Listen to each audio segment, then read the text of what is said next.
Muy, pero muy buenos días a todos en este jueves 31 de enero del año 2019. Señores, increíble, ¿eh? Ya pasó el primer mes del año de este año. Increíble. Vamos caminando. Andiamo, como dicen los italianos, ¿no? Miren, señores, nuestros anunciantes, como siempre, el Body Shop, sencillamente los mejores gimnasios del entorno. Estos alimentos, ¿no? Para nuestras pequeñas mascotas, Katie, Kaytee, para todo esto, los zumbadores, los jilgueros, las cotorras, las cacatúas, los hamsters, los conejitos, estos pequeños pets, nuestras pequeñas mascotas que tengan esa pelambre, ese plumaje bien encendido, bien sano y su salud corporal general. Pues esto nada mejor que los alimentos Katie, Kaytee. Y para nosotros, bueno, pues un cuarto de azúcar bakery, con todas estas sabrosuras, ¿no? De los cheesecakes, cupcakes, alfajores, los mantecaditos, los brownies, los blondies, todas estas maravillas. Ellos tienen el WhatsApp 829-762-8184, repito, 829-762-8184. Señores, el tema de hoy de impuestos y mafias.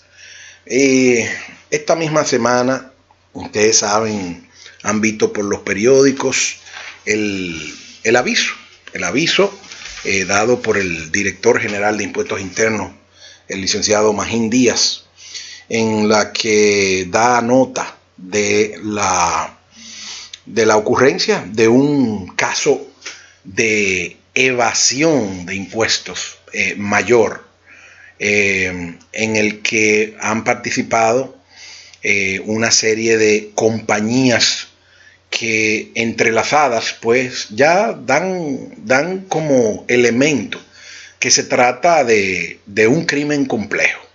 Entonces miren, señores, la cuestión es que los impuestos, por más que disgustan, hay que pagarlos. Y yo creo que no disgustara tanto pagar los impuestos si esos impuestos se invirtieran de manera adecuada.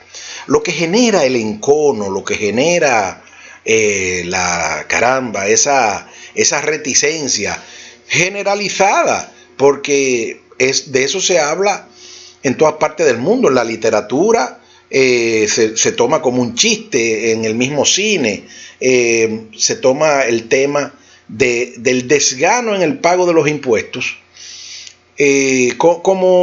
como algo connatural, creo que hasta la raza humana.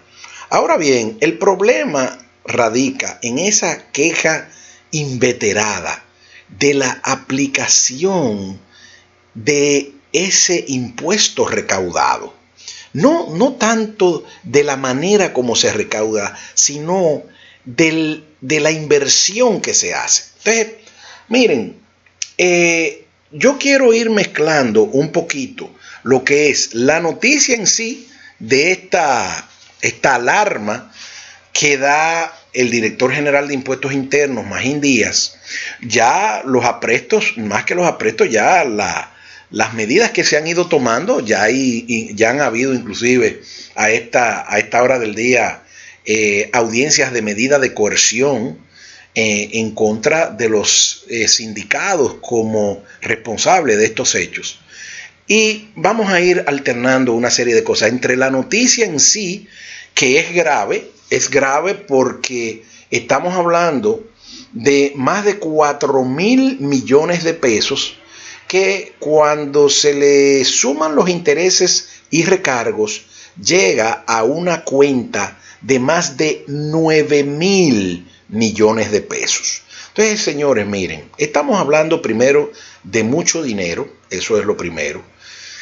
Es bueno, como cultura general, que nosotros hablemos un poquito así de los tributos. Miren, nosotros, para los que no son expertos en la materia, pues una cosa el término general es el tributo, o sea, lo que se paga al Estado. Ahora, ese pago al Estado se divide normalmente en impuestos, tasas y contribuciones.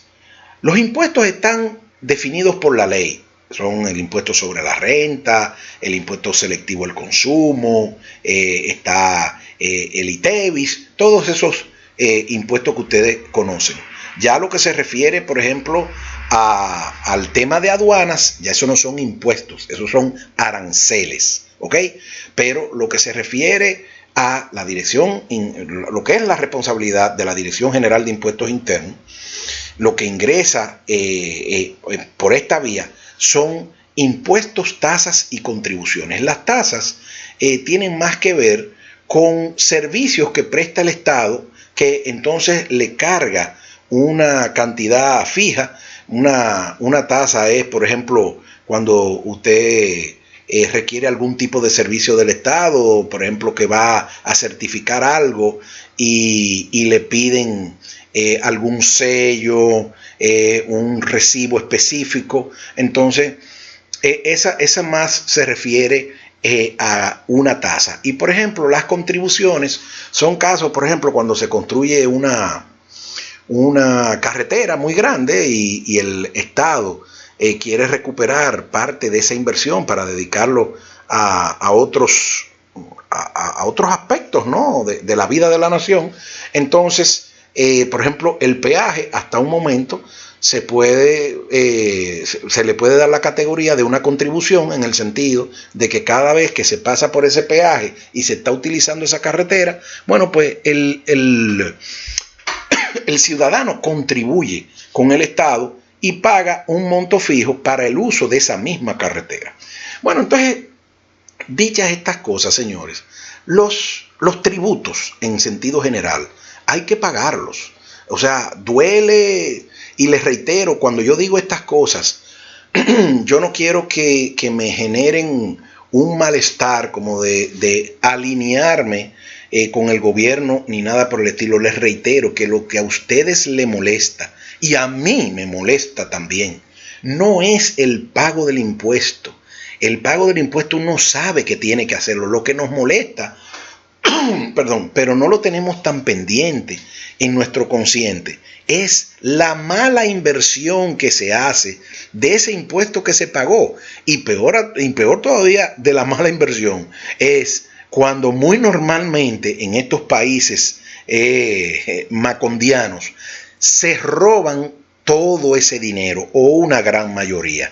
Ahí, ese es el punto que nos molesta, porque entonces ahí caemos en la ilegalidad de la falta de pago de impuestos, porque los impuestos tienen un principio de legalidad, tienen que ser establecidos por ley. Nadie, ningún ente del Estado puede inventarse un impuesto, una tasa o una contribución para usted. Dice, bueno, mira, a esta empresa tal, a mí se me ocurrió que yo le voy a cobrar un impuesto, una tasa o una contribución de tanto. No, tiene que tener, eso es lo que se llama el principio de legalidad, tiene que tener una base legal, ¿ok? Entonces, dicho esto, una vez que es una ley, o sea, que por una ley se establece un impuesto o un tributo en el sentido general, pues ya esa ley es obligatoria, hay que cumplirla. Lo que tenemos nosotros los ciudadanos es que si no nos gusta o si entendemos que un tributo que se va a establecer es injusto, entonces, como dicen en el argot popular, uno generar carácter, plantarse en dos patas, como dicen, y reclamar de manera vívida y por vía de, no se rían por favor, nuestros representantes en el Congreso, no se rían, porque ya lo saben, por favor, pues reclamar que ese tributo que se está planeando, que se está planificando todavía, no llegue al estadio de una ley obligatoria, porque una vez pasa esa intención de establecer un tributo de manera formal y ya pasa todo el íter legislativo y es promulgado por el Poder Ejecutivo, pues miren, ahí ya no hay más nada que hacer. ahí ya eso se entiende que es una ley de carácter obligatoria y que es una ley obligatoria y que tenemos entonces que cumplirla.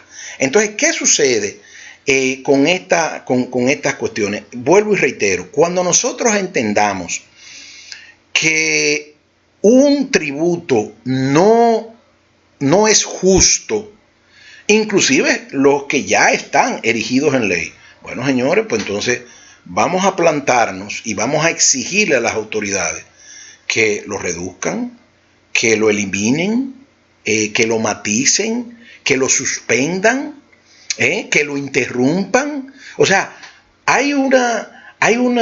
nosotros pudiéramos decir, miren, bájennos, y plantarnos fuertemente y decir que nos bajen el ITEVI, por ejemplo, o que nos bajen el impuesto sobre la renta, o que no nos cobren definitivamente los odiosos anticipos. Entonces, todo ese tipo de cosas que ahora se han matizado para las pymes, la cuestión de los anticipos. Pero vuelvo y reitero que ese es el juego nacional, ese es el juego de vivir en un país. O sea, si usted no quiere que se le aplique una ley, exija que esa ley se derogue, que se elimine, que se anule, que se abrogue. ¿Ok? Entonces, ya si la ley se deroga, si se abroga, si se anula, entonces ya, usted no tiene que cumplirla porque ya se derogó esa ley. Pero mientras la ley existe, hay que cumplirla. Es como decía es como dice la máxima jurídica, dura lex, el ex. La ley es dura, pero es ley. Usted no quiere vivir ese rigorismo. Bueno, pues entonces exija, haga campaña, reúnase con una serie de personas y exija que ese tributo no se le aplique. Entonces, ¿qué sucede? Que ahí vamos entrando al caso que estamos analizando de manera más específica el día de hoy, que no nos podemos adelantar a que el delito o el crimen, hay que ver qué categoría se le va a dar. Yo entiendo que tiene por la parte de asociación de malhechores inclusive y de la ley de lavado de activos, pues llega a un carácter criminal. Pues bajo ningún concepto este programa va a concluir que ese delito o ese crimen se cometió, sino que eso es ya una misión de los tribunales que por vía de los fallos correspondientes en las diferentes instancias van a establecer de manera definitiva si los hechos se dieron en la realidad y si son pasibles de ser penados con un carácter delictual o criminal.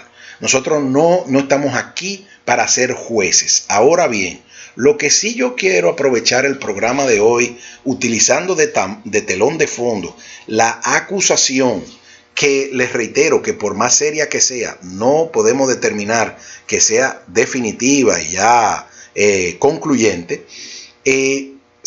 Primero que se trata de una acusación muy formal. Estaba viendo de que inclusive la fiscalía, y más que por vía de los investigadores, la DGI, está presentando más de 230 pruebas en el caso que nos ocupa. O sea que se trata de una acusación bastante densa. ¿Ok? Entonces, ¿qué sucede, señores, con el aspecto de la violación a la ley? En este caso, al Código Tributario y a la ley de lavado de activos y al Código Penal mismo en lo que se refiere a los tipos penales, por ejemplo, de falsedad en escritura, falsedad en escritura, peor todavía, y cometer falsedades en contra del Estado. Eso es sumamente grave. Entonces, ¿qué sucede, señores? Que de manera específica, les reitero, que una vez ya una ley tiene la calidad de ley obligatoria, o sea que ya ha sido promulgada por el Poder Ejecutivo y publicada por un medio de circulación nacional, pues ya esa ley es obligatoria erga omnes. Eso quiere decir a todos los hombres, a nivel general. Entonces ahí entra el juego de personas que ya no me voy a referir al caso en específico, ya estoy hablando como abogado en términos generales, personas que no hicieron su trabajo impidiendo que esa ley se emitiera o que se emitiera con la intensidad que se hizo, y lo que quieren es alzarse con el santo y la limosna, hacer un bypass y hacer trampas ya a nivel de la cotidianidad del ejercicio comercial y por ende tributario, porque cada vez que se hace algo, óigame, el tío, aquí sería el tío Bartolo, en Estados Unidos es el tío Sam, óigame, el tío Bartolo está al lado tuyo, o sea, no hay forma de tú estornudar que eso no genere un impuesto, una carga o una contribución.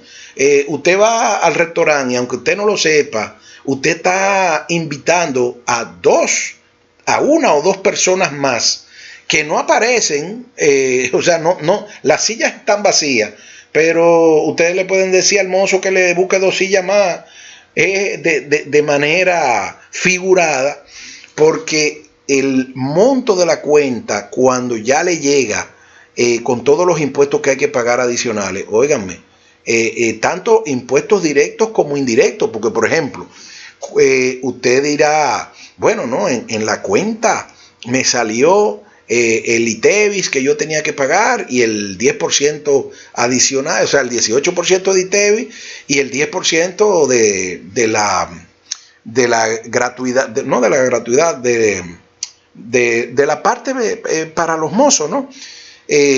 Para la atención en el restaurante. No, de manera indirecta, cuando usted pidió un vino, cuando usted pidió algún trago de whisky o lo que fuere, usted de manera indirecta está pagando también impuestos de selectivo al consumo. ¿En qué sentido? Bueno, el dueño del restaurante no se lo va a decir, ni tiene que decírselo tampoco, sencillamente le pone un precio a esa botella de whisky que tiene en su contenido, o sea, en el todo del precio, tiene lo que a él le costó la botella de whisky, comprarla en el extranjero, traerla a la República Dominicana, pero también, o sea, que está pagando el arancel que tuvo que pagar el dueño del restaurante para entrar esa bebida ahí, pero también está pagando un impuesto de selectivo al consumo. Entonces, eso es lo que se le llama un impuesto indirecto, un impuesto que no hay que declarárselo, pero que está revelado prácticamente, o no prácticamente, así es, está revelado en el precio porque nadie va a perder. O sea, el dueño del local compra el whisky, por eso paga una cantidad, paga un arancel, por eso paga esa cantidad, entonces paga un impuesto selectivo al consumo a la Dirección General de Impuestos Internos. Entonces cuando ya llega a la mesa, usted está pagando el costo del whisky, el arancel, el impuesto y claro, el monto, el spread, como se le dice, o el overhead, que es el monto adicional que le pone como ganancia el dueño del establecimiento. Entonces, sean impuestos directos o indirectos, señores, o sea, no hay forma de uno zafarse de que en cualquier actividad, ahorita le van a poner, créanlo, que ahorita le van a poner impuestos al aire, a respirar. Déjenme no hablar mucho de eso, porque ahorita hasta podría comenzar a hablarse algo de eso. Pero bueno, señores, la cuestión es que esto de las mafias entonces se convierte en una competencia desleal. O sea, esa no es la forma de usted generar beneficios para las empresas. ¿Por qué? Porque entonces, si todos los actores del sistema pagan sus impuestos, o la gran mayoría, aquellos que no pagan impuestos, aquellos que se quieren coger esos impuestos, entonces van en una ventaja astronómica respecto a los que sí cumplen, porque definitivamente que el rango de beneficios que al final del año va a obtener una persona que no paga los impuestos es exponencialmente mayor que aquel que los paga. Eso es evidente, y este es un programa de gente inteligente que no hay que demostrarlo mucho, no hay que comentar mucho más de allí. Entonces, ahí entra no solamente el encono social de que caramba, fulano y mengano tienen una ferretería, cada uno. El de la derecha paga impuestos y el de la izquierda no paga. Entonces el de la derecha no tiene dinero, no le está sobrando el dinero para multiplicarse, para agrandar el establecimiento, y usted ve que el de la izquierda está haciendo unos arreglos tremendos, está poniendo todo finísimo, está comprando flotillas de vehículos. ¿Y cómo usted va a competir si definitivamente usted, cuando termina de pagar toda la renglera de impuestos que tenemos que pagar, real y efectivamente, señores, miren, a las operaciones se le va, pero cerca de un 40 y pico, 50% de lo que gana. Solamente el impuesto sobre la renta, solamente es prácticamente un 30%. Y después todos esos pagos de ITEVI, que evidentemente hay algunos de estos renglones que entonces se deducen, todo lo que ustedes me quieran decir, pero al final la carga fiscal real para cualquier actividad llega prácticamente a un 40 y pico, 50%, cuando usted lo suma todo, incluyendo en ese cálculo los impuestos directos y, como dije anteriormente, con un ejemplo, los indirectos también.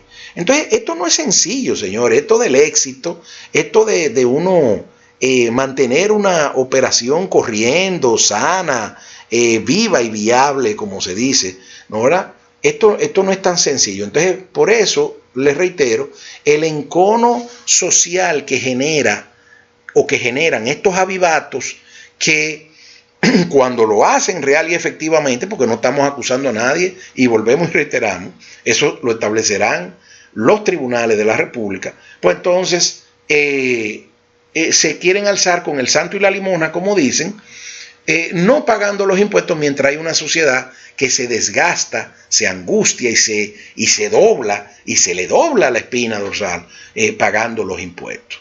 Ahora bien, eso es un elemento. El otro es el encono que genera cuando entonces una sociedad se agota pagando todos y cada uno de sus tributos. Entonces usted ve que un individuo por ahí, un político de esto cualquiera, dice y declara que tiene más de 2.800 pesos, 2.800 pesos de nada que son de él, que supuestamente los heredó, no sé de dónde los adquirió, pero tiene 2.800 pesos, millones, 2.800 millones de pesos, y no pasa nada. Entonces esas son las contradicciones, señores, que yo digo que un día van a traer problemas, los van a traer de manera grave, porque cada vez más la gente es más consciente. Con esto no quiero decir que se deba dejar de pagar los impuestos, pero sí que asimismo como nosotros cumplimos nuestras obligaciones tributarias, entonces velemos y nos esforcemos para supervisar y demandar del gobierno de la nación una transparencia y un uso de los impuestos que nosotros pagamos, óiganme, más prístina que la misma, que un cristal o que la misma agua. Eso nosotros no nos lo merecemos, y más que nos lo merecemos, esa es la ley, porque esto va para los dos lados. O sea, ok, magnífico, pagamos los impuestos, no hay problema. Hay una nación completa, caramba, que lo está haciendo. Pero no nos rompan el espinazo tampoco. O sea, de allá para acá, ¿en qué se están usando esos impuestos? Entonces nosotros tenemos asuntos como Punta Catalina, por ejemplo, que entonces van a aupar y van a motivar a una parte de la población a comenzar a pensar si es tan importante y tan vital pagar esos impuestos. Esto, por favor, no es que lo esté yo motivando ni nada por el estilo, pero es que va a suceder, y de hecho debe estar sucediendo. Y ahí es donde viene esa dicotomía de yo pago impuestos, impuestos, impuestos y más impuestos. Y entonces la cuestión de que no veo que haya un retorno, y por otro lado no hay retorno, y lo que veo es a los vecinos políticos de enfrente, de al lado y del otro lado comprándose Mercedes-Benz, comprándose Bugatti, Ferrari, vehículos carísimos, entonces burlándose de una población en general. Miren, este tema de los impuestos y de las mafias debe traer a todo el país, y Latinoamérica, por favor, toma nota Latinoamérica. Esto que yo estoy hablando aquí, ustedes saben que pasa en Argentina, en Chile, en Perú, en Brasil, en Costa Rica, en Panamá, en Uruguay, en Honduras. Esto pasa en todas partes, en México. Esto pasa en todas partes del mundo. Pues República Dominicana, muy especialmente, que es donde estamos analizando estas noticias. Pero Latinoamérica, por favor, madura, y vamos ya a darnos cuenta de que con este teatro que tenemos montado, de que unos edificios imponentes y unos sistemas magníficos de computadora para rastrear y transparentar a la mala las operaciones de los contribuyentes. Pero entonces, cuando los contribuyentes, que somos los dueños del circo, pedimos que se nos transparente las ejecutorias del gobierno, y eso no sucede, y más que nada tenemos la conciencia de que hay robo estatal y muchísimas cosas más, y corrupción rampante. Señores, no seamos tontos. Eso va a animar a un número importante de personas a hacer lo que nosotros definitivamente no tenemos que hacer, no queremos que suceda, pero ese tema de la evasión, y más que de la evasión, de la defraudación fiscal, entonces nada, no es que va a prosperar ni nada por el estilo, no es que lo deseamos, pero ustedes saben que va a haber mucha gente que hasta por retorno de lo que está viendo y de lo que está sintiendo, se va a arriesgar en ese mar proceloso de la evasión y de la defraudación fiscal. No se lo recomiendo a nadie. Este es un programa que siempre va a abogar por la legalidad, por el buen comportamiento, por los mejores valores a nivel nacional e individual, pero no podemos dejar de analizar las cosas que de una manera u otra, nos gusten o no, sabemos que van a suceder. Bueno, como siempre decimos al final de este programa de todos ustedes, del licenciado Vázquez Perrota, muy buenas tardes.